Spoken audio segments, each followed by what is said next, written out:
The United States is an economic powerhouse, known for its vast landscapes and bustling cities. But surprisingly, it lags far behind other countries when it comes to high-speed rail. While nations like Japan and France boast sleek, efficient trains zooming at over 200 miles an hour, the US still relies heavily on cars and planes for mid- and long-distance travel. Will this change anytime soon? If you take a look at the California high-speed rail, the first things you notice are massive delays and cost increases. But there are other projects too. In Texas, the idea for a $30 billion high-speed line is currently being reviewed. And there are some decisive factors that suggest that things could be better here. For example, they want to adapt the highly successful Japanese Shinkansen system. So what exactly do their plans look like? And why might Texas be the ideal home to the first real high-speed railway in the United States? This is I-45, connecting Dallas to Houston, and if you're one of the 12 million people living in one of those two cities, you probably know all too well just how brutal the journey up the I-45 can be. On a good day, the 250-mile car journey from Houston to Dallas might take you 3.5 hours. On a bad day, it could easily take 5. The alternative is to take a public bus or get on a plane. And if you want to go by train, well, currently, there's no real option. Technically, you'd be traveling for 22 hours. It's hard to believe, but America's 4th and 5th largest cities are just poorly connected. Over 100,000 people make the journey at least once a week, but traffic can be really bad, and accidents are so common that it's actually considered one of the most dangerous roads in the entire US. And that's why a new solution is on the table, one that's been talked about since 1989, but is only now looking like it might actually get moving. We're talking, of course, about high-speed rail. Well, what really excites me about high speed in general is that it is the great untapped opportunity for US transportation. This is Andy Byford, the Senior Vice President at Amtrak for high-speed rail development programs. Amtrak is the company currently doing a feasibility review for this whole project, and we got the chance to interview Andy for this video. I'm a career railwayman, as I'd say, a railroader. I've been doing this for 35 years, so it's been a very fascinating career. Take me all over the world, but this new gig at Amtrak is really exciting. But that Amtrak is now looking at is connecting those two cities using Shinkansen Japanese technology to link Dallas and Houston on a 90-minute journey, sub 90 minutes. That is impossible to do either in a car, which takes you about 4 to 5 hours, or by flying. So this would be transformative. Yes, you heard that right. They want to use the most efficient high-speed rail in the world, the Japanese Shinkansen. Imagine jumping on a train in Houston and getting off in downtown Dallas 90 minutes later. No traffic jams, no exhaust fumes, and no accidents. Just a calm, smooth journey at up to 205 miles per hour through the rolling farmland of the Lone Star State. All in all, this project would more than half the journey time for commuters and even be faster than flying, once you take into account the time traveling to the airport and getting on the plane. Okay, so far this makes sense, but there are certainly more cities that could be connected with a high-speed rail, so why should it work right here in Texas? Texas is the second largest state, both by size and by population, and its economy, or GDP, is worth around $2 trillion. That's more than Canada. In fact, if Texas was an independent state, it would be the world's 9th biggest economy. Things are going so well in Texas that in 2023, they had a budget surplus of $32 billion. And the success doesn't stop there. People are flocking to Texas. In the 2010s, the population grew by 18%. And since 2020, the state has gained over 750,000 jobs. That's more than a third of all new jobs in the entire country. There's space, low taxes, cheaper housing, and a variety of expanding and profitable industries. The state of Texas is growing exponentially, and it's already a very, very heavily populated state.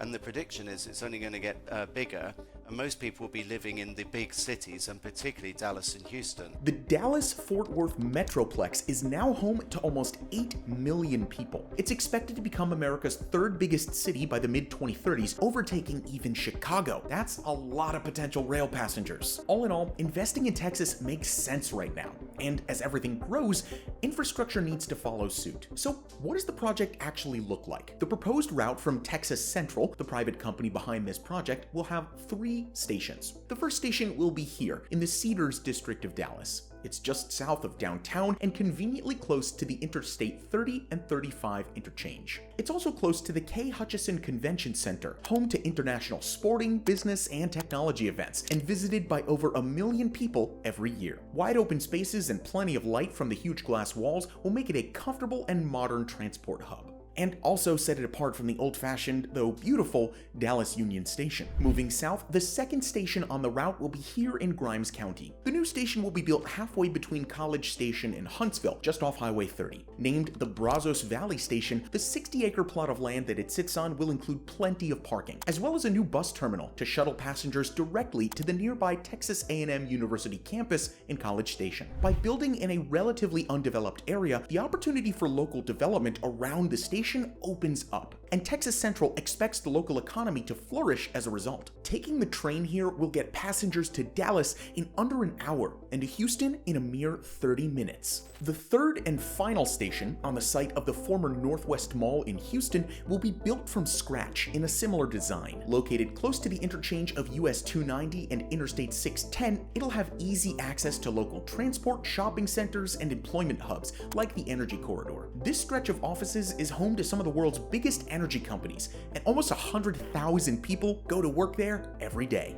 Speaking of energy, it's crucial to have reliable energy for a project like this.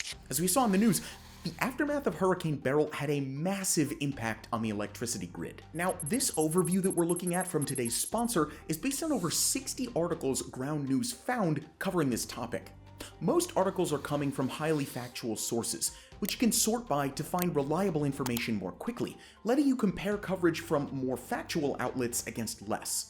For example, this high factuality article from the Columbian states the impact of the hurricane, while citing the number of people that will remain affected into next week, while this mixed factuality source highlights the initial number of people impacted, but provides no context about the number of people being affected going forward. And this level of insight is why we're partnering with Ground News again. In case you forgot, Ground News is an app and website that gathers related articles from around the world into one place. On top of that, they give you context about the sources themselves, including political leanings, factuality rating, and even ownership. We here at MegaBuilds think Ground News is a great tool. Learning about the differences of sources also helps us to stay neutral while writing our scripts, which is a big deal for us. Subscribers fund Ground News, and they intentionally don't rely on ads to remain as objective and reliable as possible. So to join an independent news platform that you can trust, go to ground.news/megabuilds or click our link in the description below. They're giving our viewers 40% off their Vantage subscription, the same plan we use, or you can try it for less than $1 this month. Together, these three stations form a route that's very suitable for high-speed rail. The topography is relatively flat, and there's no sharp turns required. On top of that, Andy puts it well here.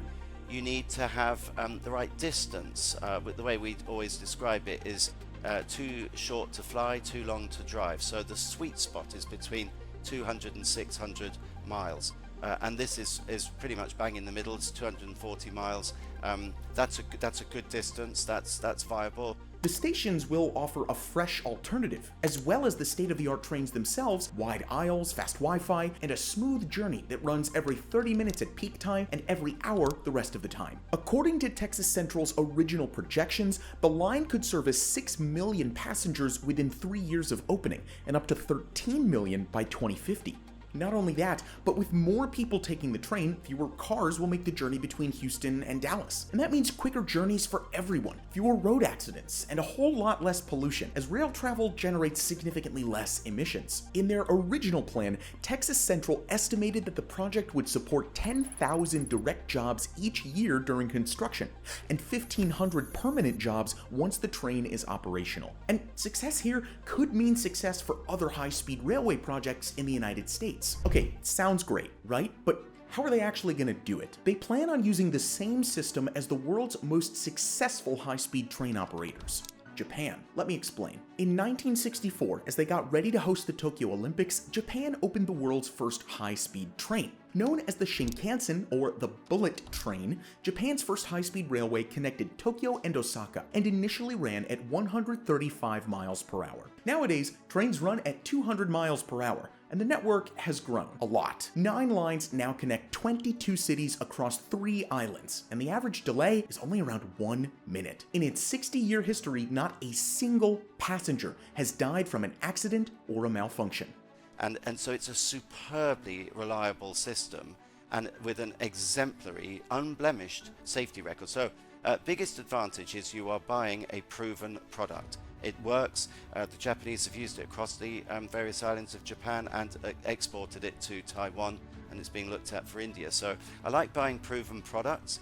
There are other good trains out there, but Shinkansen is the one that's been certainly proposed for this route.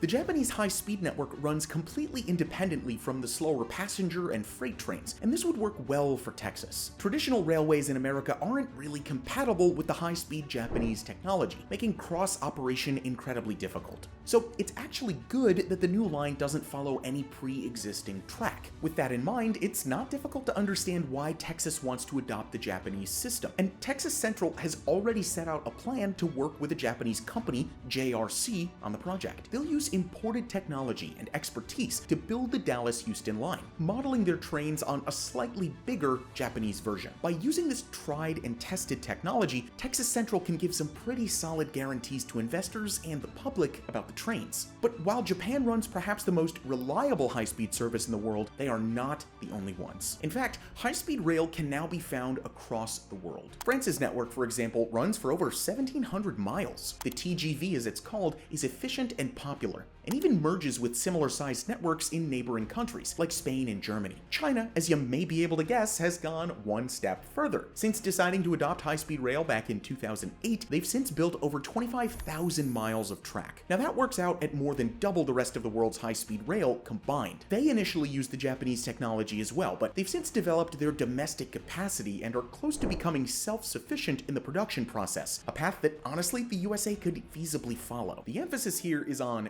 could. So what's the actual current situation? Well, this has been a sort of dream for years. There's long been talk of a high-speed line between Dallas and Houston. This goes back way before Amtrak got involved. There's been an organization looking at this for some 10 years now. During that period, the route was largely settled upon. Some of the land was acquired, and the design of the stations was developed. In addition, market research was carried out, and ridership projections were made in order to assess whether this extensive investment would even be worthwhile. However, the project still faced various challenges. The situation changed when COVID hit, and the old studies and forecasts just had to be redone. And that is where Amtrak got involved. So the big question for us at Amtrak was, would the business case still stack up post-COVID? You know, in a world of remote working, has suddenly the business case dropped out of this project? Are people just staying at home? And actually, our market research says the business case is actually stronger than ever. Maybe more leisure travelers, fewer business travelers, but a very, very strong ridership projection. And where we are at the moment is we have successfully applied for, under Amtrak's leadership, what's called the Corridor Identification Program with the FRA. They run a series of different grants. We are a recipient of that grant. There's 3 stages, and we're about to enter into the 3rd stage. So not yet a done deal, lots of big challenges ahead, but certainly our due diligence is going well. One of these challenges certainly is the massive budget. The estimated costs for this project currently amount to more than $30 billion. So one crucial question is whether ridership would be high enough to make this investment worth it. Texas Central has struggled to gather that amount, and they've stated that they will not start construction until they've secured the entirety of that amount. The state of Texas doesn't seem to be interested in investing public money yet. In 2017, the Texas legislature actually passed a law banning the state from spending any public money on high-speed rail operated by a private entity. This might have also been influenced by pressure from local activist groups like Texans Against High-Speed Rail. But now that Amtrak is on board, it's unclear if this law still prevents an investment. They argue, and quite simply, if we don't undertake exciting projects like this, the alternative is either gridlock or because I would argue do nothing's not an option. Yes, a high-speed rail costs a lot of money. Well, so does adding yet more lanes to the I-45. So does adding another runway at Hobby or at Dallas Fort Worth. These things do not come cheap. Do nothing will just lead to gridlock in Texas. So if we act now, we can avoid that before the population really does grow exponentially. But on the other hand, some reports suggest that potential ridership may be considerably less than what Texas Central projects. The activist groups are mostly landowners along the rural section of the line. They don't like the idea of a high-speed train speeding through their property, or worse still, being forced to sell their land completely. In fact, a report from the House Committee on Transportation and Infrastructure claims that around 300 residential, commercial, and community facility structures will be displaced by the project. They go on to say that the displacements will disproportionately affect minority and low-income communities. On top of that, many say that the location of the new stations and the lack of fully integrated public transportation systems means that passengers will still have to use cars when going to and from the train. With this opposition and facing internal financial difficulties, the future of this project remains wide open. Andy from Amtrak himself is optimistic, but he also says this: "It's not a done deal yet. There's a lot more to do and we can explore that, but it's certainly a very exciting project."